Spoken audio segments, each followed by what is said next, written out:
देखे थे। एक तो डिटेक्शन के लिए ना, कहाँ से क्या रेडिएशन आ रहा है, और दूसरा था अपनी सेफ्टी के प्रोटेक्शन के लिए ना। तो एनबीसी सूट आप लोगों ने देख लिया था। जी सर। अब बचा था हमारे पास केमिकल वाला एक, जो केमिकल अगर कहीं पे कुछ हादसा हो गया, लीक हो गया, गैस या फिर उसकी वेपर टॉक्सिक जैसे होते हैं ना हवा में, तो उसको कैसे डिटेक्ट करें। तो उसके लिए हमारे पास एक इक्विपमेंट है, तो आपको अभी दिखा देंगे। इसके बाद करेंगे क्या आप जो कराएंगे, आप जो कराएंगे। अच्छा, सूट अभी बाकी है, लेकिन आज सूट केमिकल वाला आ गया हमारे पास। ऐसा ही होना चाहिए। कुछ लोगों ने न्यूक्लियर वाला पहना था, हालांकि वो केमिकल में भी काम करता है। एनबीसी सूट था ना, वो न्यूक्लियर, बायोलॉजिकल और केमिकल तीनों में काम करते हैं, लेकिन जो आज लाए हैं वो स्पेशली केमिकल वालों के लिए। और न्यूक्लियर में पहन सकते हैं क्या उसको? नहीं सकते। सब बताएंगे, सारा कुछ बताएंगे न्यूक्लियर को पहन सकते हैं या नहीं, क्योंकि आपने न्यूक्लियर के बारे में इतनी अच्छे से हमें बताया है कि हम ये समझ सकते हैं कि कौन सा सूट इस लायक है, इसे पहना जा सकता है या नहीं। देखो, तीन न्यूक्लियर में तीन रेडिएशन थे, अल्फा, बीटा, गामा। तो अल्फा रेडिएशन तो आराम से रुक जाएगा, है ना।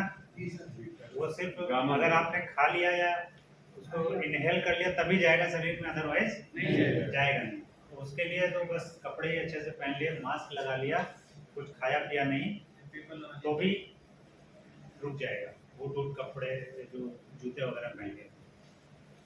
और गामा ऐसा है कि उसको किसी से भी नहीं रोक सकते, इतना सूक्ष्म है कि वो निकल ही जाएगा आपका, जाते जाते जो कुछ हानि करना होगा वो कर देगा।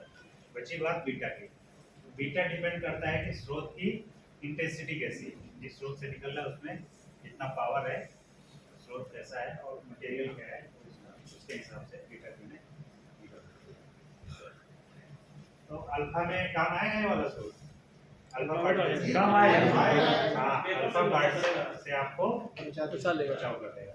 अच्छा, सूट ही बचाव नहीं है, बचाव का एक और तरीका बताया था हमने, अखबार भी है। बचाव का एक सिद्धांत बताया था, सिद्धांत सबसे लास्ट स्लाइड में बताया, याद है किसी इसमें कोई इक्विपमेंट यूज नहीं कर रहे हैं। टीडीएस किसने बताया? क्या नाम है आपका? प्रशांत जी के लिए एक बार तालियां बजाओ।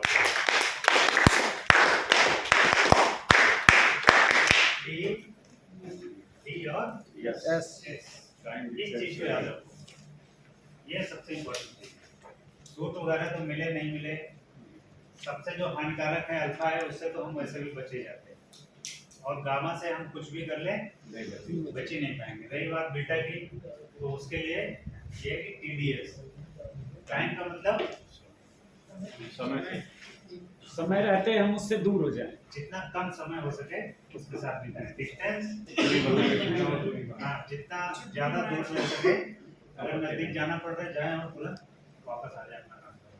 और सील्डिंग, जाए भी तो अपने सामने कुछ सीड लगा के लेके जाए, अपने शरीर को ढक के जाए, या फिर कुछ नहीं मिल रहा है तो कुछ बोर्ड या सीड, कुछ भी ढाल बना के स्रोत के पास जाए डायरेक्ट।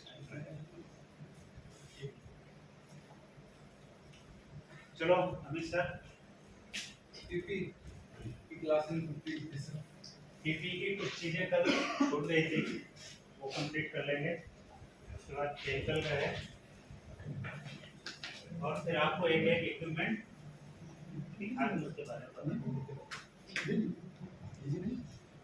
अरे सर, सारे इक्विपमेंट यहाँ रख दीजिए। एक कल बाहर बिछाया था ना लाल वाला मैट, हाँ वो आ सकता है क्या? आ जाएगा सर। एक लोग कोई इक्विपमेंट है ना जमीन में रखना चाहिए।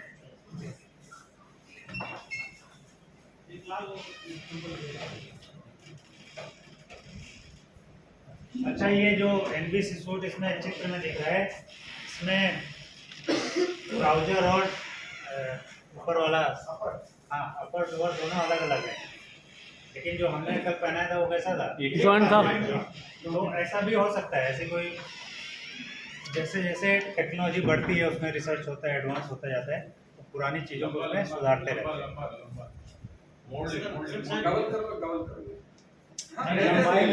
लंबाई में बस मेरे दावत खाते में डालते हैं अब ऐसे अच्छा, सेंटर करिए सब फोटो आएंगे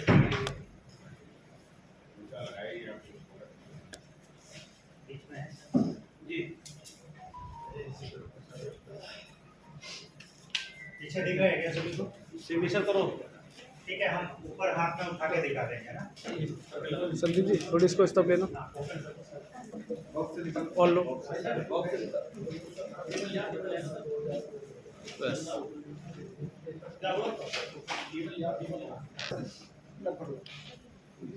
good morning class good morning sir. Class सावधान बैठ जय सर सब क्लास शुरू करने के लिए क्लास आराम से गुड मॉर्निंग क्लास मेरा नाम है अमित मिश्रा। मैं अपना परिचय आपको ऑलरेडी दे चुका हूं, सो एक्चुअली इसको रिपीट नहीं करेंगे। आज हम दो चीजों को कवर करेंगे, एक करेंगे पीपीई पर्सनल प्रोटेक्टिव इक्विपमेंट और दूसरा जो हमारे डिटेक्शन एंड सर्चिंग इक्विपमेंट है और जो डिकंटामिनेशन इक्विपमेंट है वो भी आपको प्रॉपर दिखाए जाएंगे। ठीक है, तो बात करते हैं जो हमने कल ड्रिल की थी, तो उसमें हमने लगातार आपको पीपीई पहना करके भी दिखाई थी और कुछ लोगों ने यहाँ पर भी पहनी थी। आपको एक पीपीई हम दिखा चुके हैं जिसका एनबीसी सूट नाम था, तो वो भी हमारे पीपीई का पार्ट है। जब हम पीपीई वर्ड बोलेंगे तो इसका मतलब ही ये रहेगा कि वो आपके पर्सनल प्रोटेक्शन के लिए है, it is not for another person. मतलब ये लोग अदर लोग के लिए नहीं, ये आपके स्वयं के लिए है। और स्वयं के लिए जब कोई भी प्रोटेक्टिव चीज रहेगी तो उसको हम पीपीई कहेंगे। इसी के लिए बायोलॉजिकल में जब पहनते हैं तो आपने देखा होगा वो धागे जैसा कपड़े जैसा एक सूट आता है, गाउन बोलते हैं उससे, वो पहना जाता है। ठीक है, केमिकल फील्ड में हम ये सूट पहनते हैं, पीवीसी सूट बोलते हैं इसको। ठीक है, इस टाइप के ए लेवल, बी लेवल, सी लेवल और डी लेवल 4 लेवल होते हैं इसके, वो सब यूज किए जाते हैं। तो आज हम उन सब चीजों के बारे में स्टडी करेंगे, जानेंगे कि कोई भी एनबीसी कोई डिजास्टर आता है या सीवियर डिजास्टर आता है तो उसमें किस किस तरह की पीपीई पहनी जाती है और उनका क्या क्या यूज है। हम बहुत सारी चीजें आपको ऑलरेडी बता चुके हैं, तो मैं इस क्लास के दौरान बहुत सारी चीजें आपसे भी जानूंगा कि आपको उसके बारे में कितना जानकारी है। तो ये एक ऑपरेशन चल रहा है और आपको एक फोटो दिखाया जा रहा है। इस ऑपरेशन में इन लोगों ने कौन सा सूट पहन रखा है? NBC suit. NBC suit. इसमें भी मार्क होते हैं, मार्क 1, मार्क 2, मार्क 3, मार्क 5, ये मार्क 2 है। हम जो आपको दिखाया था यहाँ पे आपको बनाया तो मार्क 5 है। ओके, तो इसके कुछ पार्ट्स होते हैं, उन सब के बारे में पढ़ेंगे। तो upon completion this chapter we will able to know about introduction, हम इसका इंट्रो जानेंगे, डेफिनेशन ऑफ पीपीई जानेंगे, parts of CBR and PPE, CBR and PPE के क्या-क्या पार्ट्स हैं उनके बारे में जानेंगे, स्टेप्स ऑफ बियरिंग पीपीई, इस पीपीई को कैसे पहनते हैं उसके क्या स्टेप्स हैं उसके बारे में जानेंगे, level of protection, CBR and emergency. CBR and emergency में सूट के क्या-क्या लेवल्स होते हैं जो मैं बता रहा हूं, ए बी सी डी, उन लेवल्स के बारे में जानेंगे। डोनिंग एंड डोपिंग, सर आपको फर्स्ट डे से ये चीज बता रहे हैं, डोनिंग एंड डोपिंग, पहनना और उतारना, उसके बारे में भी जानेंगे। लिमिटेशन इस पीपीई की क्या-क्या है और केयर एंड मेंटेनेंस, इस पीपीई के लिए क्या-क्या हमको पहले से प्रिवेंटिव मेजर अपनाने चाहिए, क्या-क्या केयर होंगी, कैसे इसको मेंटेन करना है, उस सब के बारे में जानेंगे। आगे बात करते हैं इंट्रोडक्शन। तो इसमें बताया पीपीई, पीपीई का फुल फॉर्म होता है पर्सनल प्रोटेक्टिव इक्विपमेंट। अच्छा, जब ये पीपीई है तो इसी को कई जगह पे आईपीई भी बोल देते हैं। तो आईपीई मतलब क्या होता है? दोनों का अर्थ वही है ना, इंडिविजुअल आई से इक्विपमेंट। तो पीपीई यानी personal protective equipment is any safety equipment workers wear to prevent injury in the workplace when engineering and administrative control fail to eliminate the hazard. कहने का मतलब जब ऐसे किसी फील्ड में जाते हैं जहां पर कोई खतरा हो सकता है तो उस खतरे से बचने के लिए, उस हजार्ड से बचने के लिए जो इक्विपमेंट धारण किया जाता है या जो सूट पहना जाता है उसको ही पीपी कहते हैं। बहुत सुंदर। आगे बात करते हैं, जब सीबीआरएन पीपी की बात करते हैं तो इसकी जो सबसे मेन पीपी है जो हम आपको दिखा रहे थे इतने दिन से, उसको कहते हैं एनबीसी सूट। तो उस सूट के बारे में बता रखा है। और सूट के कुछ पार्ट्स होते हैं, क्या क्या, गैस मास्क यानी कि जो इंटीग्रेटेड फुल मास्क पहनाया जा रहा था उसमें हेपा फिल्टर लगा था, वो सब क्या था, गैस मास्क। दूसरा ट्राउजर हम जो आपको पीपी दिखा रहे थे उसमें क्या थी, वो ऊपर से नीचे तक सिंगल थी, है ना। अब आज जो हम लेकर के आए इसमें ऊपर का अलग है, नीचे का अलग है ना। और उसको भी उसका जो पुराना वर्जन है उसमें भी वो अलग अलग भी आती थी, यानी कि नीचे का ट्राउजर अलग होता था, ऊपर का अलग होता था। तो इसलिए इसमें ट्राउजर बता रखा है। जैकेट में हुड, जैकेट के साथ ही हुड दे रखा है। Over boots and gum boots, जो उसके जो जूतों के ऊपर ओवर बूट कल आपको पहनाए गए थे उन्हें ओवर बूट कहते हैं। जो हाथों पे ग्लव्स, जो कॉटन के ग्लव्स होते हैं उसके ऊपर जो ग्लव्स पहने जाते हैं उनको ओवर ग्लव्स बोलते हैं। यानी कि ये सारे पार्ट्स हैं हमारे किसके, पीपी के। ओके, आगे बात करते हैं। ये जो आपको आज सूट दिखाएंगे वो कुछ इस प्रकार का है। इसमें पूरा कंबाइंड है। इसको जो हमारे पास है ये पीवीसी सूट है, जो अपर एंड लोअर दो उसमें अलग अलग डिवाइड करता है। इसमें जो आपको सबसे आगे दिखा रखे हैं क्या है, ग्लव्स। क्या बोलते हैं इसे, जो हाथों में पहने जाते हैं उनको क्या बोला जाएगा, ग्लव्स। दूसरा क्या है, मास्क विद कैनिस्टर। यहाँ इसमें कैनिस्टर के साथ है, उसमें विदाउट कैनिस्टर के साथ है, तो वो क्या है, मास्क। ओके, किसका, पीपी का। दूसरे में ये मास्क पहनाकर दिखा रखा है। नेक्स्ट यहाँ पर दिखा रखे हैं, ये क्या है, गमबूट। उसके बाद क्या है, ओवरबूट बोल सकते हैं, या हार्ड को बूट भी बोलते हैं, जो सीएसआर ऑपरेशन वगैरह में पहने जाते हैं। नेक्स्ट क्या है, ये पीपी है, सिंपल, जो रेनकोट जैसा होता है ना, कुछ उस टाइप का। इससे क्या होता है, जब ऐसे किसी फील्ड में जा रहे हैं जहां पर हमको वो इनहेल कर लेंगे तो नुकसान नहीं, लेकिन बॉडी के कहीं ऊपर टच हो जाएगा, वहां पे खतरा हो सकता है। सो दैट्स व्हाई उससे बचने के लिए हम ये पीपीई पहनते हैं। और ये क्या है, बीएसएट, इसे बोलते हैं एससीबीए, यानी कि self content breathing protection. Okay, इसके अंतर्गत क्या होता है, ऐसे फील्ड में जा रहे हैं जहां पर वो कोई भी गैस इनहेलेशन करने पर इंजरी कर सकती है, नुकसान पहुंचा सकती है, तो ऐसी स्थिति में हम इसको धारण करके जाते हैं। आगे बात करते हैं कैनिस्टर की, एनबीसी रेस्पिरेटर। एनबीसी रेस्पिरेटर क्या होता है, NBC respirator has been developed by DEBEL Bangalore. ये बेबेल क्या है, हमारी जो डीआरडीओ है उसकी एक शाखा है, ठीक है, जो बैंगलोर में डेवलप हुआ है। It is a twin eye gas mask made up of bromobutyl rubber. Bromobutyl rubber nerve agent और ब्लिस्टर एजेंट के एजेंट्स में बहुत ज्यादा इफेक्टिव है। Okay, so that's a bromobutyl rubber. जब भी एनबीसी फील्ड में जाएंगे और वहां पर जो भी मटेरियल यूज होगा सूट के अलावा, चाहे वो ग्लव्स में हो, चाहे हमारे शूज में हो, चाहे हमारे मास्क में हो, तो वहां पर ब्रोमोब्यूटाइल रबर का ही यूज किया जाता है। क्यों, क्योंकि nerve agent and blister agent ये सबसे ज्यादा खतरनाक होते हैं केमिकल में। Nerve agent and blister agent जो तेजाब की बात होते हैं, ब्लिस्टर एजेंट की फफूंदा क्रिएट कर देते हैं, इजीली किसी भी चीज को जला देते हैं। लेकिन जो हमारी ब्रोमोब्यूटाइल रबर होती है इतनी ज्यादा इफेक्टिव होती है कि उससे नहीं जलती है। So that's why ये सारी चीजें ब्रोमोब्यूटाइल रबर की बनती हैं। It provides protection of more than 24 hours against sulfur mustard। Sulphur mustard एक गैस होती है जो बहुत ज्यादा खतरनाक होती है, ठीक है, तो उससे भी बचाव कर देता है हमारा NBC respirator. It incorporates water drinking facility to create nutrients और water to overcome the fluid loss from body. इसमें क्या होता है, अगर इसको लगाए हुए किसी को पानी पीने की जरूरत पड़ती है तो उसके लिए भी इसमें एक गैस दिया होता है। आप लोगों ने जो पहन रहे थे तो उसका जब मास्क लगा रहे थे तो उसमें एक अलग से यहाँ पे एरिया दिया था, उसमें हम एक पाइप अटैच करके उसको पहने भी पानी दिया जा सकता है। ओके, आगे बात करते हैं, इसको बोलते हैं कैनिस्टर। इसको हिंदी में कहते हैं नीलकंठ। नीलकंठ मतलब जो जहर को सोख ले।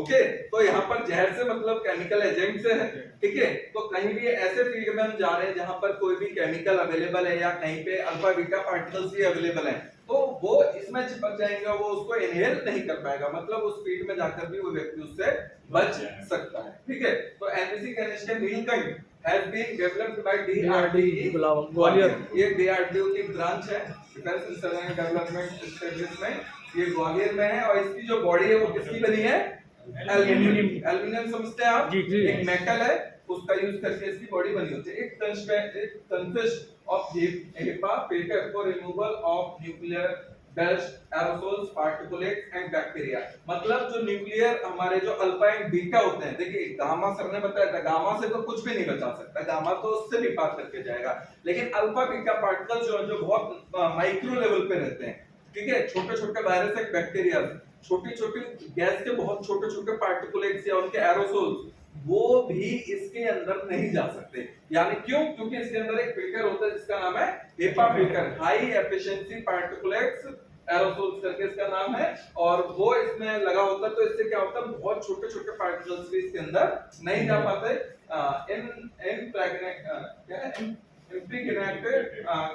कार्बन को removal of chemical vapour and gases, कहने का मतलब किसी भी टाइप के कार्बन से किसी टाइप के केमिकल्स होंगे, किसी भी टाइप की गैसेस होंगी, वो इसको क्रॉस नहीं कर सकती और उसके अगेंस्ट में बहुत ज्यादा इफेक्टिव है। Provide protection against persistent gases for 4 to 2 hours, यहाँ 5 से समझ में नहीं आता, 2 hours of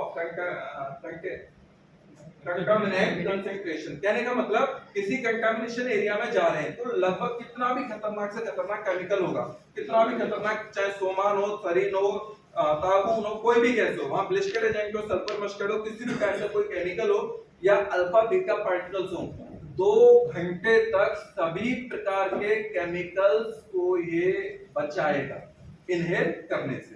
क्या बचाएगा? कैनिस्टर।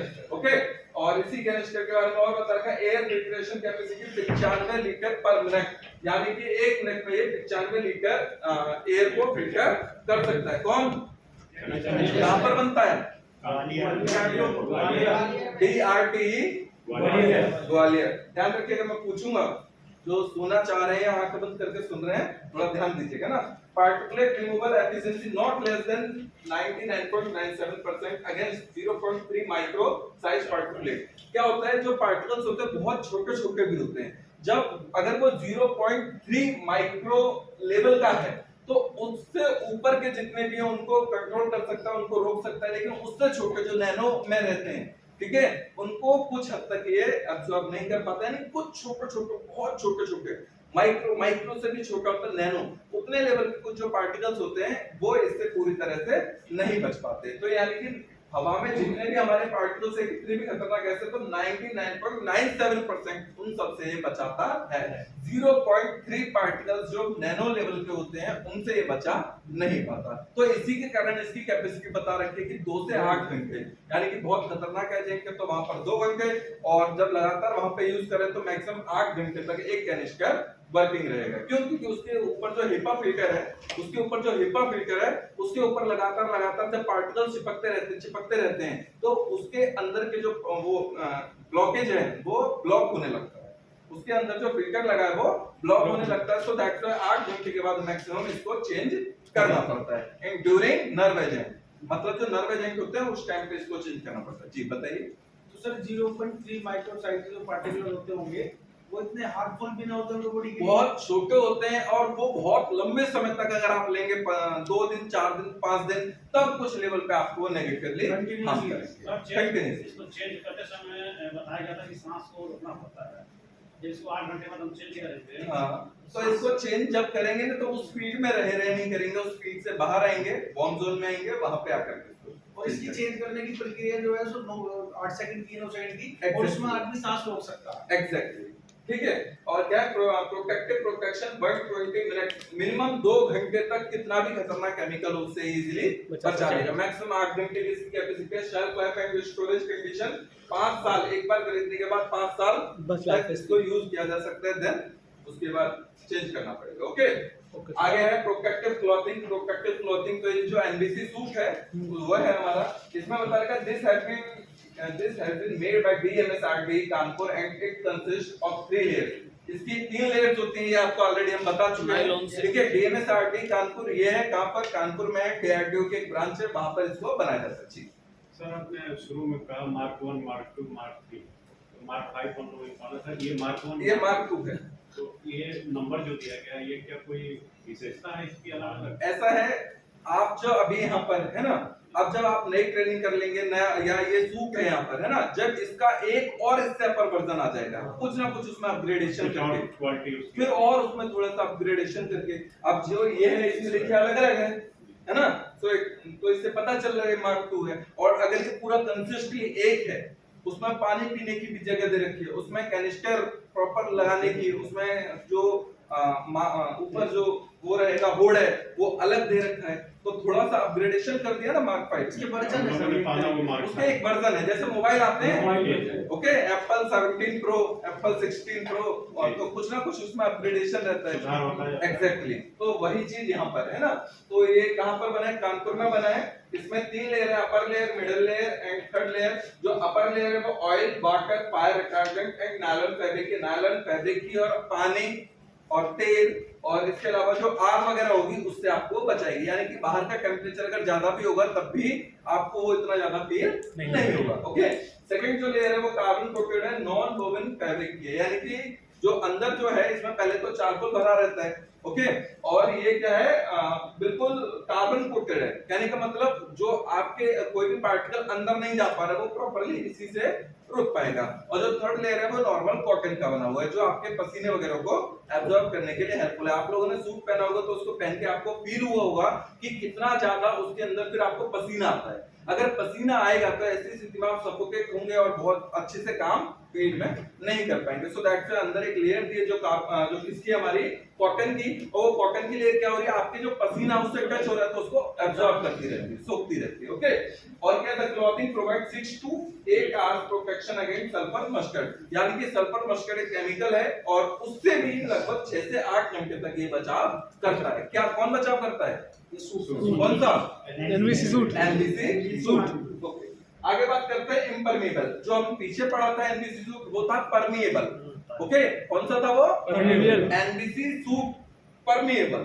ओके, ये है इम्परमेबल। इम्परमेबल यानी कि यहाँ पर हवा को सोखने के लिए, यहाँ पर जो ये 3 लेयर जो उसमें बना रखी थी, ऐसी कोई लेयर नहीं, यहाँ पर एक सिंगल लेयर। ओके, तो क्या it is a clothing impermeable both to air, chemical, vapour and gases. It has been developed by DNSRT Kanpur. ये भी कानपुर के द्वारा विकसित किया गया है, लेकिन एक चीज इनमें मेन अंतर ध्यान रखिएगा, जो हमारा एनबीसी सूट है वो फील्ड में जब हम जा रहे हैं तो वहां डिटेक्शन करने के लिए, वहां से इवैक्यूएशन करने के लिए, कल आपको टीम में बनवाई गई थी ना, तो उसमें आप लोगों ने नोटिस किया हो एक अंदर जो हमारी डिटेक्शन के लिए टीम गई थी इक्विपमेंट, वो प्रॉपर एनबीसी सूट पहन कर गई थी। उसके बाद जो हमारी रेस्क्यू एंड इवैक्यूएशन टीम गई थी जिसमें मैं था और सर थे, ओके, तो वो टीम भी एनबीसी सूट धारण करके वहां पर अंदर जाएगी। लेकिन जो टीम है, मैं फिर से बोलूं, लेकिन जो टीम है 9 स्टेप प्रोसेस करवाने में हेल्प करेंगी। 9 स्टेप प्रोसेस करवाने में कौन हेल्प करेंगी? जो वहां पे आप लोग की 18 लोग की टीम बनाई गई, तो वो सभी मेंबर ये सूट धारण करेंगे। कौन सा? इम्परमेबल। कौन सा सूट? इम्परमेबल। ओके, वो केवल आप इसलिए धारण करेंगे क्योंकि आप वहां पर क्या करवा रहे हैं? डिकंटामिनेशन। आपको वहां, आप उस फील्ड में नहीं गए, हॉट जोन में नहीं गए हैं, आप वार्म जोन में उन लोगों को डिकंटामिनेट कर रहे हैं कि जिनके ऊपर वो पार्टिकल्स लगे हुए हो सकते हैं, तो उनसे वो पार्टिकल्स आपके ऊपर कहीं भी ना लग जाए। तो ऐसी स्थिति के लिए आप जब डिकॉन करवाते हैं तो ये सूट धारण करते हैं। ओके, अगर तक it is made up of nylon fabric coated outside with neoprene and another side with butyl rubber. कहने का मतलब ये जो हमारा सूट है, ये हमारा जो बाहर की इसकी लेयर है वो हमारी नायलॉन फैब्रिक की है, सॉरी जो बाहर की लेयर है वो हमारी ब्यूटाइल रबर की है, जो अंदर की है वो नायलॉन फैब्रिक की है। ओके, कहने का मतलब ये जो हमारा सूट है ये जो अंदर इसके और जो बाहर लेयर है ये एक ब्रोमोब्यूटाइल रबर की है और एक लेयर इसकी नायलॉन फैब्रिक है। It give protection against sulphur mustard 2 to 3 hours, 2 से 3 घंटे तक सिक्योर करता है। किससे? Sulphur mustard. सल्फर मस्टर्ड क्या है? एक केमिकल। ओके, हाँ, आगे बताए it is used for decontamination purpose. इसको फील्ड में रेस्क्यू करते हुए या डिटेक्शन करते हुए या सर्च करते हुए यूज करेंगे। किसको? किसको? Imperial protector cloth. क्या है? Imperial suit. इम्परमेबल। ओके, आगे बात करते हैं ग्लव्स। ग्लव्स क्या है? ओवर ग्लव्स इनको बोला जाता है। ओके, ये ओवर ग्लव्स जो डिकंटामिनेशन टीम है वो भी धारण करेगी और प्लस जो अंदर जा रही है वो भी धारण करेगी। वो भी धारण करेगी। क्या है? ये भी डेवलप किए गए डीएनएसआरटी कानपुर के द्वारा। ओके, आगे बताएगा inner gloves are made up of cotton to absorb moisture cotton के आपने देखा ही था, जिन्होंने पहने थे व्हाइट कलर के थे, वो कॉटन के बने हुए थे। Outer glove are made of butyl rubber. Okay, ये ब्रोमो ब्यूटाइल रबर के बने हुए। Protection against sulphur mustard for more than 20 hours. आपका सबका होमवर्क है आपकी जानकारी के लिए कि सल्फर मस्टर्ड क्या नुकसान करती है और उससे कैसे बचाव करते हैं, और अगर ये कहीं पर फैल जाए तो ऐसी स्थिति में क्या करना चाहिए और क्या नहीं करना चाहिए। आपका होमवर्क है, आप इसको लिख करके लाएंगे और एक दूसरे से चर्चा करेंगे। ओके, कोई बता सकता है आप में से सल्फर मस्टर्ड? हाँ सर, ये जहरीली गैस है, आंखों में जलन होगा, गला चौक करेगी और मांसपेशियों में अटक होगी। इसके अलावा एक ब्लिस्टर एजेंट भी है। ओके, यानी पपूले भी एग्जैक्टली। तो आप इसके बारे में और स्टडी करेंगे और इससे कैसे बच सकते हैं, और इसके ऐसी स्थिति में क्या डूज होंगे क्या डोंट्स होंगे, उसके ऊपर थोड़ा सा होमवर्क करके लेंगे। ओके, ये जानना था, हाँ जी, जैसे फायर वाले से पढ़ा रहे थे कि सल्फर गैस क्यों पाई जाती है? मीथेन। नहीं, सल्फर में बताया। अच्छा, मीथेन हम भी जानते 10 फुट ऊपर 10 फुट नीचे। 10 फीट नीचे होती है, छाता सुसो ऐसे कर करके बार बार छाता डालते निकालते हैं, छाता डालते निकालते हैं। नीम की पत्ती से भी पता चल सकता है तुम सल्फर है। तो वो सल्फर है और ये सल्फर मस्टर्ड है। दे बोथ आर डिफरेंट, दोनों ही अलग है ना। 1935 में इसका इस्तेमाल किया गया था। इसमें एग्जैक्टली ये कई बार टेररिस्ट के द्वारा डिस्कस किया गया है। ओके, नेक्स्ट बात करते हैं ओवर बुक्स की। तो ओवर हमारी जितनी भी एनबीसी की जो पीपी होगी उसमें ग्लव्स होंगे, उसके जो ओवरबुक्स होंगे वो कौन सी रबड़ के बने होंगे? ब्रोमो ब्यूटाइल रबड़ के। क्लियर? तो ये हमारे बुक भी ओवरबुक किसके बने होंगे?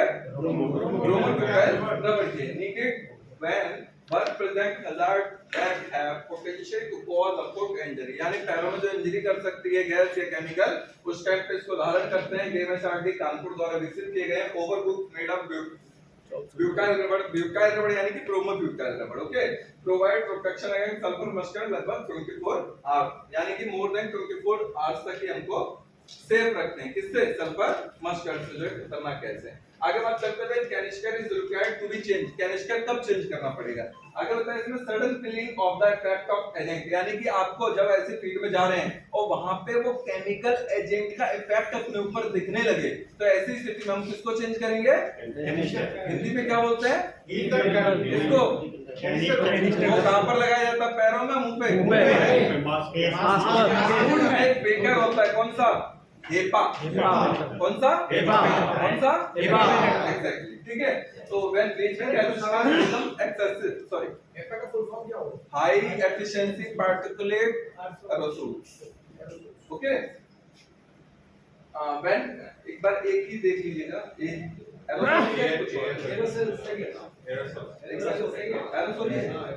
High efficiency particulate aerosols. Okay, तो मैं क्या बताता हूं, when breathing resistance become excessive, आपको सांस बहुत अच्छे से ना आने पाए या सांस फूलने लगे, तो ऐसी स्थिति में उसको चेंज करना है। किसको?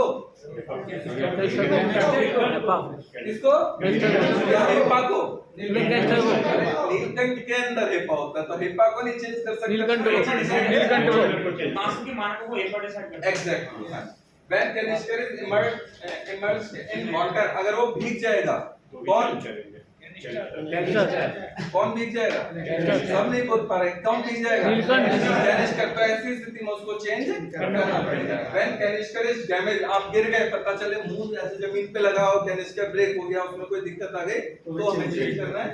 Expiry of shelf life of 7 years, कहने का मतलब 7 साल के बाद ये एक्सपायर हो जाता है। when ordered by leader, when ordered by leader, यानी कि जो हमारा लीडर है, जो हमको लीड कर रहा है, वो अगर ऑर्डर करेगा कि आप अपने फिल्टर को, हेपा को, सॉरी किसको? कैनिस्टर को। अगर आपका जो लीडर है, आपका जो कमांडर है, वो कहता है इसे चेंज कर लीजिए, तो ऐसी स्थिति में आपको चेंज करना पड़ेगा। After 2 hours of chemical emergency, यानी केमिकल इमरजेंसी में आप जा रहे हैं, तो वहां पर भी 2 घंटे बाद खुद से भी आपको उसको चेंज कर लेना है। ठीक है, स्टेप्स टू वियर पीपीई। तो यहाँ पर जो पीपीई है उसके स्टेप्स कौन कौन से हैं और कितना टाइम किस स्टेप को देना है। आप जो कल पहन रहे थे ना, उसको पहनने के समय टोटल कितना समय, 8 मिनट 39 सेकंड। कितना, 8 मिनट 39 सेकंड। 8 minute 39 second. इस पूरे प्रोसेस को जिसमें पहना जाता है तो इसको mock 0, mock 1, mock 2, mock 3, mock 4 में कन्वर्ट कर दिया जाता है, जिसका फुल फॉर्म है mission oriented protective posture. Okay, इसको मतलब मॉक शॉर्ट में कहते हैं। तो मॉक 0 में क्या है, आपके सामने पीपीआई, मान लेते हैं ये एनबीसी सूट है मेरे सामने। जब ये एनबीसी सूट आया तो मॉक 0 में आपको क्या करना है, आपको ये अपने हाथ में ले लेनी है और इसको पूरी तरीके से, क्या होता है वो पूरी पैक्ड होती है पैकेज में। किसमें, पैकेज में। ओके, तो जब आपके हाथ में वो आई तो पूरी तरीके से उसको मॉक 0 में चेक करना है कि आपकी पीपी कहीं से भी कटी फटी तो नहीं है। क्यों, क्योंकि आप अगर उसको पहन के जाएंगे कटी फटी तो पता चले आप उससे पीड़ित हो सकते हैं, विक्टिम बन सकते हैं वहां पर जाके। ठीक है, तो मॉक 0 में क्या करना है, उसको अपने हाथ में लेना और उसको पूरी तरीके से क्या करना है, इसको कौन करेगा, ओके। तो मॉक 0 समझ में आया। अच्छा, मॉक 1 में क्या करेंगे, ट्राउजर विद स्मोक यानी jacket, total time 4 minute 30 second. जो ट्राउजर होगा उसको 4 मिनट 30 सेकंड में पहना जाएगा। अब क्या है, वो आपकी पूरी एक साथ है, तो उसमें भी क्या है, उसको पहनते फिर उसकी वो क्या बोलते हैं, बैग आती है। ओके, तो बैग को प्रॉपर्ली धारण करना है। ठीक है, नेक्स्ट क्या है, boot and inner glove, total time 2 minute 30 second. यानी कि जो ओवर बूट जो अंदर वाले हैं, इनर वाले जो आपने पहले से धारण कर रखे हैं, जो कॉटन वाले ग्लव्स आएंगे उसके, किसके, पीपीई के। ओके, वो कितने में पहनने आपको, 2 मिनट 30 सेकंड। मॉक 3 में क्या, face mask and outer gloves 1 minute 30 second. जो उसका इंटीग्रेटेड फुल मास्क है उसको आपको कितने मिनट में पहनना है, 1 मिनट 30 सेकंड। 30 सेकंड में दो चीजें, एक तो मास्क पहनना है और दूसरा ग्लव्स से ऊपर वाले over gloves. Okay, over glove, close I, stop breathing and shout gas. कहने का मतलब अपनी आंखों को बंद करना है, क्लोज आई स्टॉप ब्रीथिंग यानी सांस को रोक लेना है, शाउट गैस यानी कि चिल्लाना है। ठीक है, आगे मॉक 4 यानी इसका 9 सेकंड। यहाँ पर ये जो आपको दे रखा है, ये दे रखा है आपको किसका, जो हमारी एनबीसी सूट मार्क 2 है। मार्क 2 मतलब इसमें नीचे का अलग है, ऊपर का अलग है। जो अभी ये नई वाली है उसमें क्या है, ये जो हमारा टाइम है ना, जो इसमें अलग अलग कर रखा है, यहाँ पर ट्राउजर इसको अलग कर रखा है, ये पूरा एक साथ पहनना है आपको, पूरा एक साथ पहनना है। कौन सा, यानी कि पूरी जो गांगरी टाइप की है वो, उसको एक साथ धारण करना है। उसके बाद मास्क एंड देन ग्लव्स और जो हमारे बूट्स रहेंगे। ओके, तो इस सब को, और उसके बाद सबसे लास्ट में क्या लगता है उसमें, हिंदी में नीलकंठ कहते हैं, यानी कि थोड़ा थोड़ा याद हो रहा है। ओके, इस सब को टोटल हमारा लगेगा टाइम कितना, 8 मिनट 45 सेकंड। क्या होता है, आपको एक बार को समय ज्यादा लग जाए, लेकिन उसको प्रॉपरली पहनने का जो तरीका है और उसको जो पहना है वो एक प्रॉपर वे में पहनना पड़ेगा। वो अलग बात है कि जब ड्रिल कराई जाती है या जब नॉर्मल मॉक ड्रिल वगैरह होती है तो इसका एक निश्चित टाइम चेक किया जाता है, क्योंकि ऑपरेशन में जितना ज्यादा हम इसको पहनने में इस सब में टाइम लेंगे उतना ज्यादा वहां पर विक्टिम या कैजुअलिटी बढ़ती चली जाएगी। ओके, आगे बात करते हैं determination of level of protection. The combination of chemical protective clothing and respiratory protection determines the level of protection। क्या होता है, जब हम किसी केमिकल फील्ड में जाते हैं या केमिकल डिजास्टर में जाते हैं तो वहां पर अलग अलग केमिकल्स से बचने का अलग अलग तरीका होता है। केमिकल्स मेनली 2 तरीके से हमको सबसे ज्यादा नुकसान पहुंचाते हैं। कैसे, एक तो वो शरीर के अंदर चले गए तो ज्यादा नुकसान पहुंचाएंगे, एक शरीर के ऊपर लग गए तो ज्यादा नुकसान पहुंचाएंगे। तो इसके लिए केमिकल से बचने के लिए हम 2 चीजों पे ध्यान देते हैं, एक स्किन प्रोटेक्शन और एक रेस्पिरेटरी प्रोटेक्शन। किस पे, एक स्किन प्रोटेक्शन और एक रेस्पिरेटरी प्रोटेक्शन। जब इन पे हम ज्यादा फोकस करते हैं तो इन्हीं पे फोकस करते हुए हमने इसके 4 लेवल बना दिए, इसके सूट के, कि भैया जो हमको रेस्पिरेटरी और हमको क्या नाम है स्किन दोनों प्रोटेक्शन देगा वो A लेवल हो गया, जो हमको वही बता रखा हाईएस्ट लेवल ऑफ रेस्पिरेटरी और and highest level of skin protection, तो वो कौन सा लेवल हो गया? ए।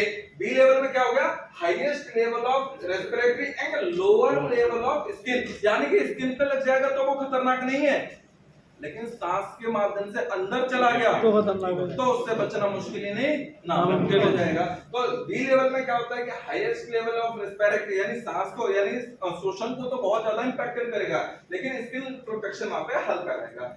लेवल सी, इसमें क्या lowest level of respiratory and skin protection, यानी स्किन पे भी हल्का प्रोटेक्शन और रेस्पिरेटरी पे भी हल्का प्रोटेक्शन, और लेवल भी नो रेस्पिरेटरी प्रोटेक्शन, केवल सिंपल सा सूट अपने कपड़े पहने और फील्ड में आप चले गए, वो आपको सांस लेने में इंपैक्ट नहीं कर रहा, लेकिन स्किन पे लग गया तो वहां पे थोड़ी सी खुजली हो सकती है, तो नॉर्मली कपड़े पहन के आप चले गए उस स्थान पे, तो ऐसी स्थिति में कौन सा? Level D. अब जो हमारा लेवल सी है, इसमें क्या है? Lowest level of respiratory and skin protection. इस ऐसी स्थिति में मैं मास्क लगा के या फिर जो आपका वो है कल निकाला था SCBA, वो लगाकर उस स्थान पे चला जा रहा हूँ, तो ऐसी स्थिति वो क्लास सी हो जाएगा।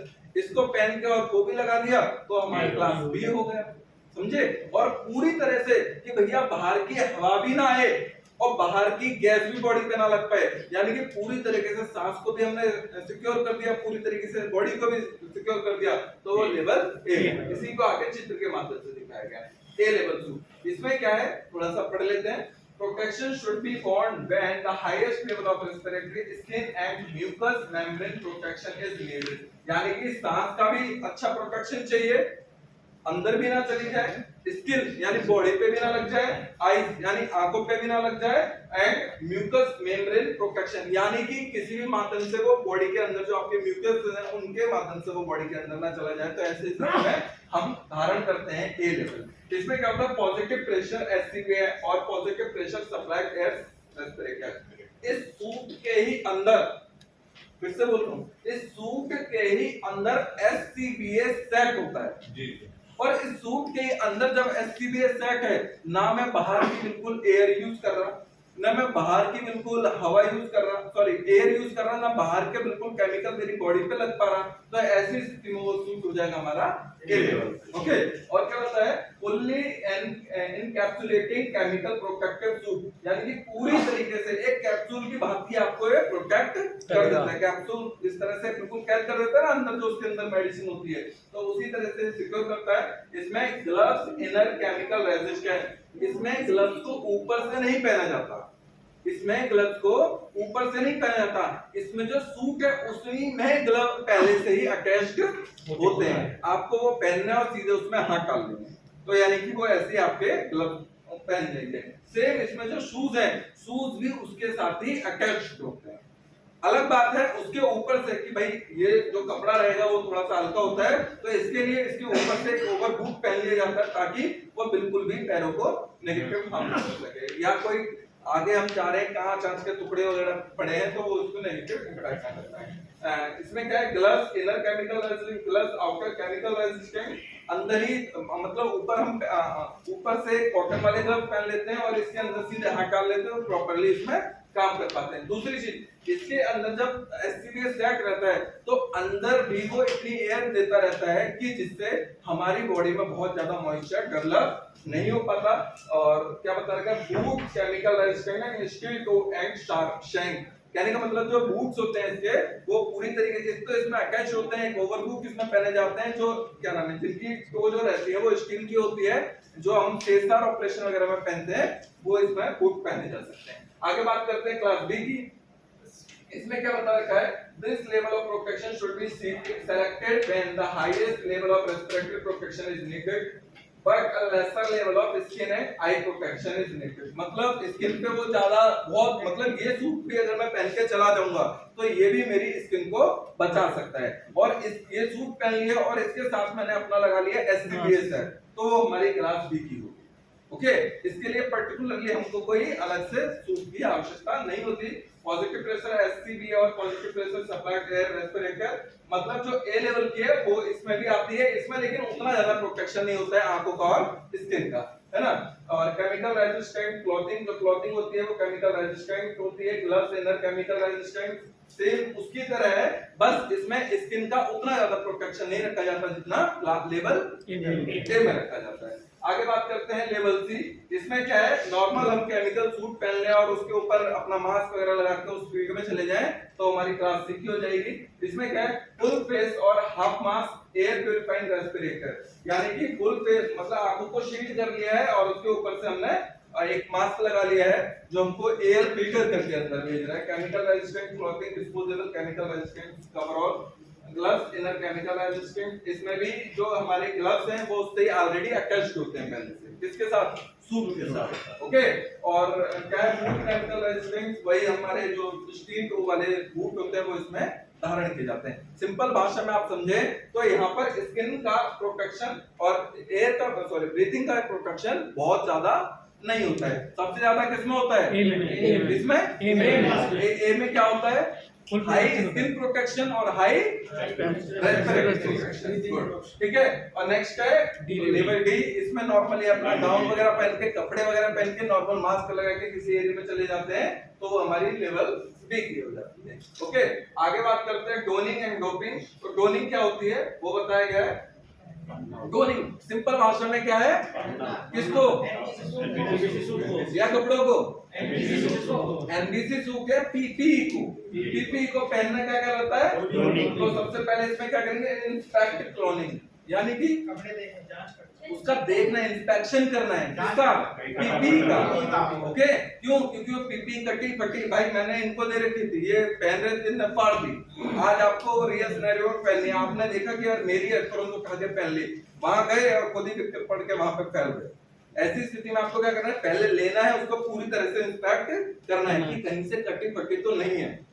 हमारी खुद की सिक्योरिटी पहले हमारे खुद के हाथ में है, और हम उसको नहीं ध्यान देंगे तो कोई और ध्यान उतने अच्छे से नहीं दे पाएगा, ओके। तो inspect clothing, respirator, boot and gloves, यानी इन सबको बहुत अच्छे से चेक करना है, इंस्पेक्शन करना है। नेक्स्ट है while sitting step into suit and adjust suit over feet, कहने का मतलब जब जो सूट पहना जाएगा वो पैरों से पहनना शुरू किया जाएगा, इसके अलावा वो उसको बैठ के पहनना है, okay.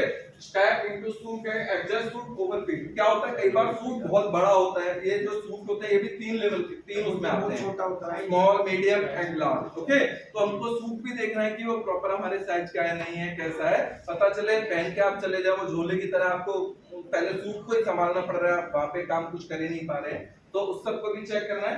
Have assistant adjust suit to the waist instruction, कहने का मतलब जो आपके साथ में उसको पहनाने में, कोई भी सूट होता है उसे हम अकेले नहीं पहनते, उसको किसी न किसी की हेल्प लेकर पहनते हैं, ठीक है। आपको कल मैंने बताया था कि फिगर कॉम्बिनेशन के लिए हम क्या क्या सामान लेके जाएंगे, तो उसमें स्टूल भी लिखा था, चेयर या स्टूल, ओके।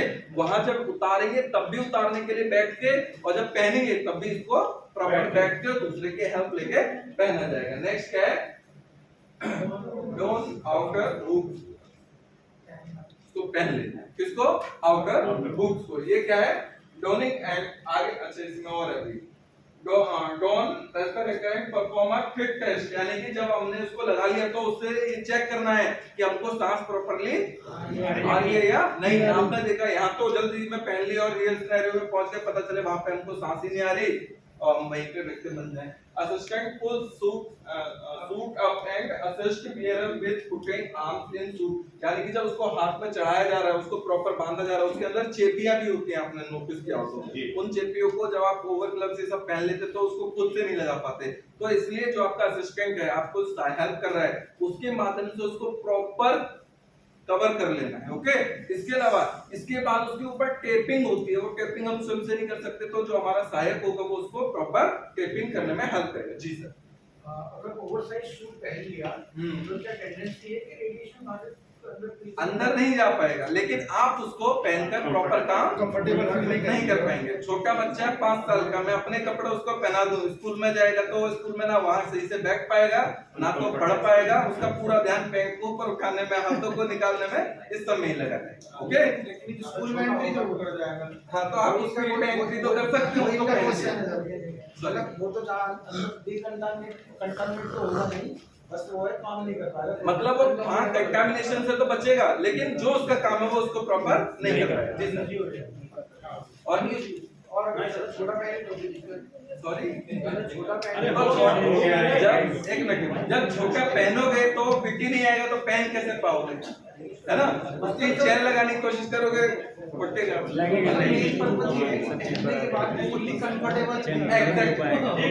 कंफर्टेबली आप उसमें काम कर पाए तो वो आपको ध्यान रखना है। अच्छा, और क्या है? एक असिस्टेंट काम और कर सकते हैं, कानपुर के आसपास वाले नाप दे आ सकते हैं ठीक है। ओके, फिर अपना होल्ड धारण करना है, ग्लव्स को डोल करना है, गन यानी कि किसी चीज को पहनना, ठीक है? तो हाँ, तो मैं क्या बता रहा था कि हमने सूट पहन लिया और ओवर ग्लव्स वगैरह पहन लिए, और लास्ट में हम क्या पहनते हैं? ग्लव्स एंड बूट, यानी कि जो ग्लव्स होते हैं और बूट्स होते हैं इनका, देखिए सबसे पहले हम पहनेंगे अपनी गांगरी, ओके, जो हमारा एनबीसी सूट होता है। उसके बाद पहना जाएगा आपका मास्क, उसके बाद आपके ग्लव्स। जब ये पहले अलग अलग थे तो पहले उसका नीचे का पहना जाता था ट्राउजर, देन अपर, देन मास्क, ठीक है? एक चीज सबसे लास्ट में लगता है कैनिस्टर, बोले तो ठीक है? एंड टेप रेस्ट होल्ड, यानी कि जो होल्ड लग गया, होल्ड के बाद वो नीचे एरिया बचता है ना, तो वहां पे प्रॉपर टेपिंग होगी। हाथों पे ग्लव्स और उसके बीच में प्रॉपर टेपिंग होगी, हाथों पे बूट्स के ऊपर पूरी टेपिंग होगी, ताकि छोटे से छोटा पार्टिकल भी उसके अंदर प्रवेश ना कर सके, स्किन तक ना पहुंच सके, ठीक है? Check for normal dexterity and movement, यानी कि पहनने के बाद ये भी देखना, पता चले टेप लग गई और हाथ भी ऐसे ही रह गया, और वो हाथ हम सीधा कर रहे हैं, सीधा नहीं हो पा रहा है, या अकड़ गया, या इस सब का भी हमको प्रॉपर ध्यान देना है कि हम प्रॉपर उसमें काम कर पा रहे हैं, मूवमेंट हमारी हो पा रही है। ओके, ये पूरा प्रोसेस क्या कहलाता है? क्या कहलाता है? डोनिंग। नेक्स्ट बात करते हैं टॉपिक। टॉपिक में क्या करते हैं? निकालते हैं। हाँ, एनबीसी सूट को निकालते हैं। तो क्या करते हैं? पहले इंश्योर प्रॉपर डिकंटामिनेशन, को डिकंटामिनेशन के साथ साथ निकालेंगे। Remove tape at the face, piece, rest and curves. उसकी सबसे पहले क्या हटाएंगे? किसकी? एग्जैक्टली, पता चले आप पूरा सूट उतार दिया और हाथों पे आकर वो फंस गया, क्यों? टेपिंग हो रखी है। तो सबसे पहले क्या करना है हमको? उसकी टेपिंग करनी है। Unzip the suit and drop it to the waist position, यानी कि चैन को खोलना है और सूट को उतारना है, ठीक है? और क्या है? और वेस्ट में उसको प्रॉपर रखना है। Remove the arm from the suit one at the time, एक बार में एक काम निकाल तो दो। ये तो सर 18 लोगों की टीम करेगी, खुद तो करना नहीं होगा। ये कर है, मतलब आप ऐसे सीधे खड़े हो जाओ, अकेले थोड़ी उतार लेंगे, आपको उसमें भी अपनी कोऑपरेट करना है। ओके सर, ऐसा टीम का उतारे। 18 लोगों की टीम में हम भी तो खड़े हो सकते हैं ना उतारने के लिए। किसमें? 18 लोगों की जो टीम होगी, हाँ, तो उसमें आप भी हो सकते हैं, बिल्कुल। मैं क्या करता हूँ? while sitting remove the boot and then remove the leg from the suit one at a time। कहने का मतलब बैठ के शूज उतारने उसके ऊपर बूट, ओके, और एक बार में एक ही उतारना है। क्या होता है जल्दबाजी में इसके अंदर इतना मतलब गर्मी वगैरह लगने लगती है, जाते हैं एकदम दोनों पैर उतारे और फंस जाता है ऐसी स्थिति में वो। तो प्रॉपर तरीके से उसको उतारना है, चेन खोलनी है, एक सिंगल बूट उतरेगा, देन दूसरा उतरेगा, उसी क्रम में चीजें चलती रहेंगी। Remove the inner gloves by turning them inside out। Okay, जब ऐसे फील्ड में आप चले गए जहां पे सिक्योर है या डिकंटामिनेशन चल रहा है, तो वहीं पर हम इनर उसको बाहर करेंगे, ग्लव्स को। लूजन the respirator and remove it, respirator को यहां पर निकालेंगे और रिमूव कर देंगे। shower and change clothing if exposed to an actual hazardous material agent। then showering लेंगे और उसके बाद मॉनिटरिंग होगी और उसके बाद रीइश्यू के उनको हो जाएगी। तो कहने का मतलब जब हम उतारते हैं तो सबसे पहले क्रम क्या रहेगा कि सबसे पहले हमको एक जगह पे जाकर के शिफ्ट हो जाना है, बैठ जाना है, चेन खोलनी है, एक बाजू एक बार में, दूसरी बाजू दूसरी बार में, और उससे पहले हमको क्या करना है? सबसे पहले है ना, और then boots and gloves and then respirator, और सबसे पहले नीलकंठ निकाल देना उसका, बोले तो कैनिस्टर। ठीक है, क्या होता है? PP of nuclear radiological emergency. तो जो हमको पीपी होती है वो इन सबसे बचाती है, इससे हमारी आईज प्रोटेक्ट होती है क्या? जी नहीं होती है मार्क्स एनबीसी सूट से क्या हमारी आईज प्रोटेक्ट होती है? जी सर, होती है। आईज को प्रोटेक्ट करती है। Yes sir. इंजेक्शन, क्या कोई केमिकल मुंह में जा सकता है क्या? नहीं। तो यानी वो इंजेक्शन को बचाती है। नेक्स्ट क्या, रेस्पिरेटरी ट्रैक्ट, क्या वो रेस्पिरेशन को बचाती है? Yes. क्या कोई गैस नाक में जा सकती है? नहीं। और इंजेक्शन, क्या कोई आपकी बॉडी में भेद करके जा सकती है? उसका केमिकल नहीं। और हमारी स्किन को बचाती है, एब्जॉर्प्शन को बचाती है। कौन? NBC suit. ओके, आगे बात करते हैं लिमिटेशन ऑफ पीपी। जो हमारी पीपी होती है इसकी भी एक लिमिटेशन होती है, कुछ क्या बोलते हैं लिमिटेशन को? मर्यादा। मर्यादा है। ओके, ठीक है। तो causes physiological discomfort resulting in the loss of efficiency acquired. कभी-कभी क्या होता है, जब हम उस फील्ड में गए, हम बहुत आगे तक चले जा रहे हैं, रेडिएशन नहीं मिल रहा, उसको पहने हम, मैं आज पहने हूं क्या लोअर टी शर्ट, कल भी मैं यही पहने था, परसों भी यही पहने था, मैक्सिमम क्या कहीं और जाऊंगा तो जीन्स या टी शर्ट डाल ली।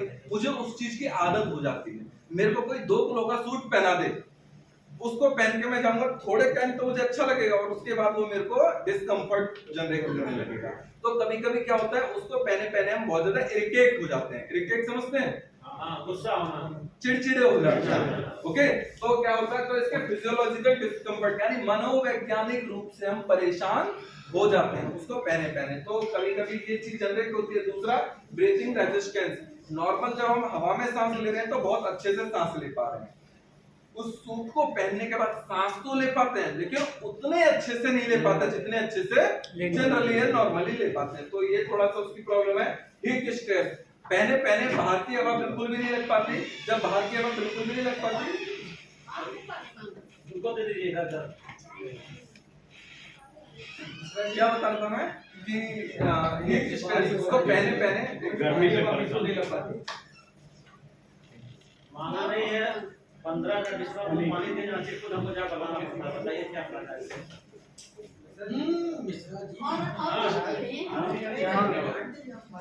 अच्छा, वापस इधर आइए। इस सूट को पहने एक तो फिजियोलॉजिकली डिस्कम्फर्ट होता है, सांस लेने में परेशानी लंबे समय तक। नॉर्मली नहीं मैं कहूंगा कि सांस लेने में परेशानी, लेकिन लंबे समय तक पहनने पे कभी-कभी उतने अच्छे से सांस नहीं ले पाते हैं। नेक्स्ट, हीट स्ट्रेस, इतनी ज्यादा गर्मी लगने लगती है कि बाहर की हवा आपको बिल्कुल ना मिलेगी, तो क्या होता है अंदर एक हीट बनने लगती है। कंबल ओढ़ लेते हैं ना, तो कंबल के ओढ़ने से क्या होता है, अंदर एक हीट जनरेट होती है। उस टाइप की हीट जनरेशन इसको पहने भी लगातार होने लगती है, तो यानी बहुत ज्यादा गर्मी लगती है। Reduction in the field of vision, उसके ऊपर शीशे टाइप के प्लास्टिक सी लगी होती है, तो जब हम सामने देखते हैं ना, तो क्या जब अंदर सांस ले रहे हैं, बॉडी हमारी जब लगातार पसीना छोड़ रही है तो मॉइस्चर बनने लगता है, कभी-कभी उसके ऊपर वो आने लगता है, तो हमको सामने उतना क्लियर भी दिखता नहीं है। ठीक है, नेक्स्ट है कम्युनिकेशन डिफिकल्टी। उसको पहनने के बाद इतना अच्छे से नहीं बोल पाते, जो व्यक्ति पहन रहा था पीछे तक उसकी आवाज नहीं जाएगी। ओके, तो यानी कि हम बातचीत में अच्छे से कोऑर्डिनेशन नहीं कर पाते, कभी-कभी कम्युनिकेशन नहीं हो पाता। Loss of feel and touch, यानी किसी चीज को हम फील नहीं कर पाते कि ये लकड़ी है, प्लास्टिक है, लोहा है, जैसा हमें पता है कि मटेरियल है कुछ, ये नहीं पता चल पाता कि वो क्या है। ओके, और क्या है cumbersome handling of equipment with gloves, यानी कि हमको पता नहीं चल पाता कोई भी चीज गर्म है, ठंडी है, किस अवस्था में है। ये सारी इसकी लिमिटेशंस है, किसकी?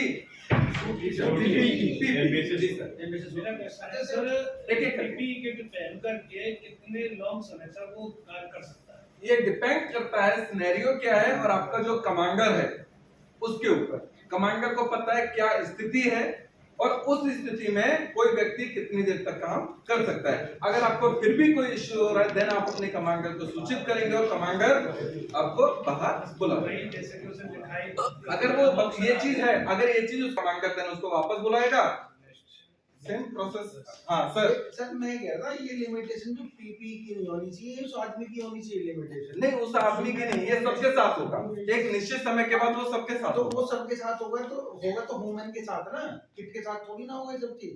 तो ये वो किसके लिए है सूट? वो सूट किसके लिए है? वो सूट किसके लिए? आदमी के लिए ना। और वो प्रॉब्लम अगर आदमी को हो रही है तो पीपी की तो प्रॉब्लम है हमें जो हो रही है। मेरी बात सुनो। देखिए, एक तो सबसे पहले अगर रेडिएशन क्षेत्र में जा रहे हैं तो आपके पास डोजीमीटर है, आप डोज उतना ले लिए तो पीपी की क्षमता है नहीं, उससे मतलब नहीं, आपको वापस आना है। पहली बात तो आपका डोजीमीटर बताएगा। दूसरी बात, हमने कल के आज भी रिवाइज किया था TDS वाला फॉर्मूला। हमें सिद्धांत पता है, कम से कम समय रहना है तो वापस आ जाना है। दूसरी बात, आपको इंडिविजुअल तो काम नहीं करेंगे, किसी के नियंत्रण में रहेंगे, कोई वहाँ पे कमांड कर रहा होगा, पूरा रेस्क्यू ऑपरेशन को नियंत्रण कर रहा होगा। अगर उनको लगता है कि आपको वापस बुला लेना है तो बुला लीजिए। आपके शारीरिक क्षमता में अगर कुछ असहज महसूस कर रहे हैं खुद पर्सनली, तो आप बता दें, अपने कमांडर को आप बता दें, सर मुझे चक्कर आ रहा है, मैं सांस नहीं ले पा रहा हूँ, मुझे घबराहट हो रही है, जब मैं अब काम नहीं कर पाऊँ, तो आपको रिप्लेस कर। बाकी सूट है, सूट में तो ऐसा कुछ डिजिटल कुछ नहीं है। तो सर ये एफिशिएंसी डिपेंड करती है ह्यूमन बॉडी पर। हाँ, नहीं सब देखो, ह्यूमन बॉडी भी और वहाँ का रेडिएशन और टेम्परेचर वगैरह हाँ, सब हर चीज। सर ये वो था कल सबसे लॉन्ग टाइम तक मैंने तो जितनी देर में 13 लोगों ने पहना था, जितनी देर तक शायद सबके बराबर मैंने एक मुश्त में पहन लिया था। लेकिन अगर कोई लास्ट में मेरे से उससे पूछता तो मैं उससे यही कहता भाई, क्योंकि ये कम से कम आधा गिलास से ज़्यादा तो पसीना इकट्ठा हो जाता। लेकिन सर इन्होंने और क्योंकि था सर आपने पहना सर ठीक है, कहने का मतलब वो अनुभव शेयर कर रहे हैं कि होता है ऐसा। आसान नहीं है। हाँ, और कुछ नहीं, आप घरों में बता दें उसको एनवायरनमेंट के बारे में। हाँ, जो कमांड पोस्ट, जब कहीं भी कोई ऑपरेशन चलता है तो उसके बाहर जहाँ सेफ जोन होता है, इसको कोल्ड जोन बोलते हैं, वहाँ पे एक कमांड पोस्ट बनती है, वहाँ से पूरे उसका रेस्क्यू ऑपरेशन का नियंत्रण है। तो उनके पास सारा डाटा रहता है, किस समय कौन सी टीम है वो लिखते हैं सारा चीज़। कितने रेस्पिरेटर दिए, अगर 2 रेस्पिरेटर दिए हैं, उनको याद रहेगा कि इतना टाइम हो गया, उनके पास सब बचा नहीं है। हो सकता है वो ध्यान ना दे, है ना, अपने काम में व्यस्त हो जाए। तो जो वहाँ पे कमांडर रहते हैं उनको हर चीज़ लिंक नोट करते रहते हैं। उनके पास एक टाइमर रहेगा, स्टॉप वॉच रहेगा, देखते रहेंगे।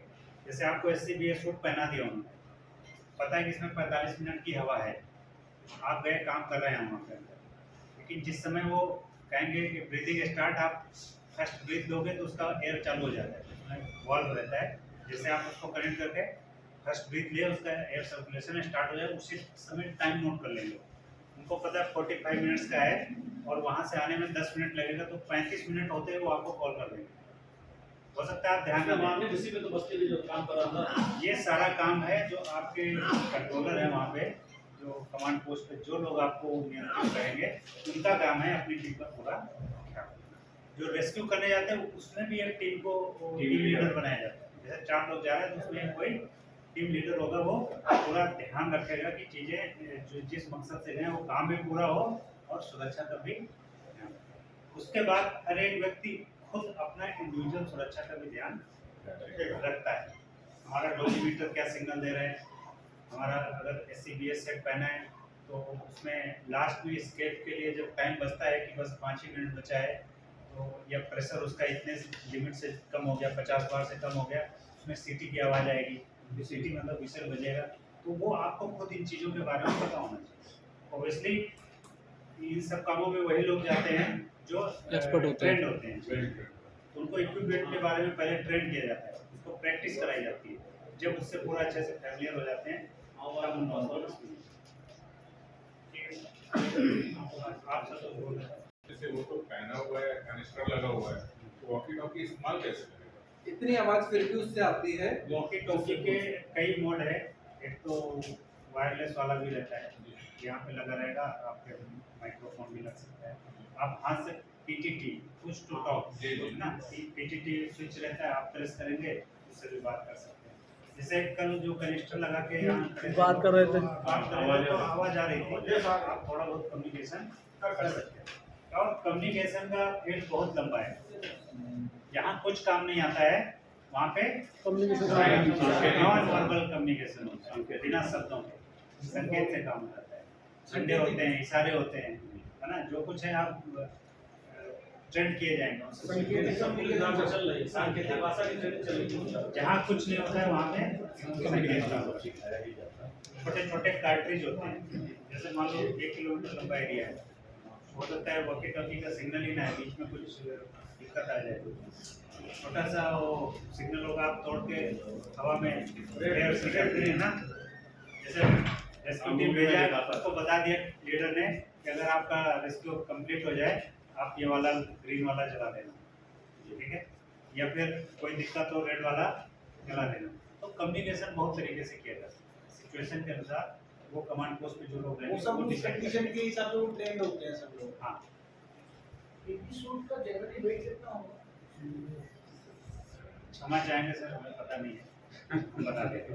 और एनबीसी का नहीं जो अंदर वाला जो है, हाँ, उसको आप डिसेंबल नहीं कर वो तो सकते, इंडिपेंडेंट होता है सर उसमें।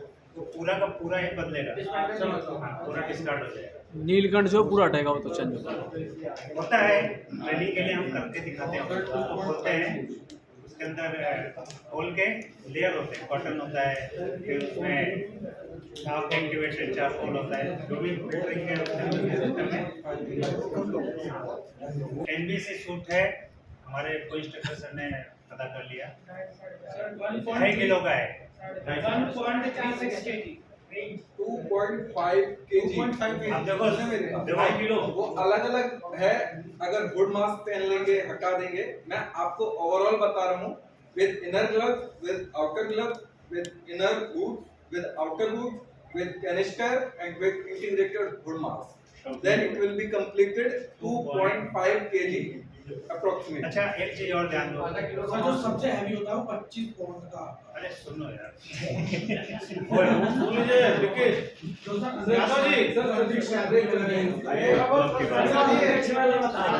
क्लास साफन आराम से, जैसे अभी हमने बात की थी साइज, स्मॉल साइज है तो कम कपड़ा लगा है, लार्ज साइज में ज्यादा कपड़ा लगा है। आपका तो ये तो 2.5 नहीं है, उससे ज्यादा हो गया है, कम हो गया। एक अंडरस्टैंडिंग के लिए है कि हमें कितना वजन एक्स्ट्रा बढ़ जाएगा, 2 से 2.5 किलो आपका। बाकी इन चीजों का ज्यादा गहराई में नहीं जाना कि हमको मिलीग्राम में ही चाहिए। सर ये 4 मंगा दे रहे हैं आपके लिए, सामान पहला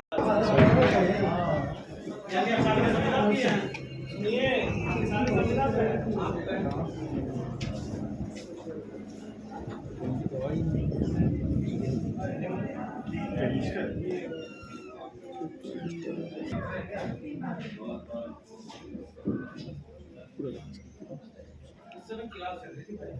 ठीक है, देखो ये देखिए होशियार होशियार हाँ था ये यहाँ से उठाऊंगा, एक सब उठाओ, ये सामान ये भी उठाऊं? सब उठाओ, ये उठाओ। ये जूम कर लो।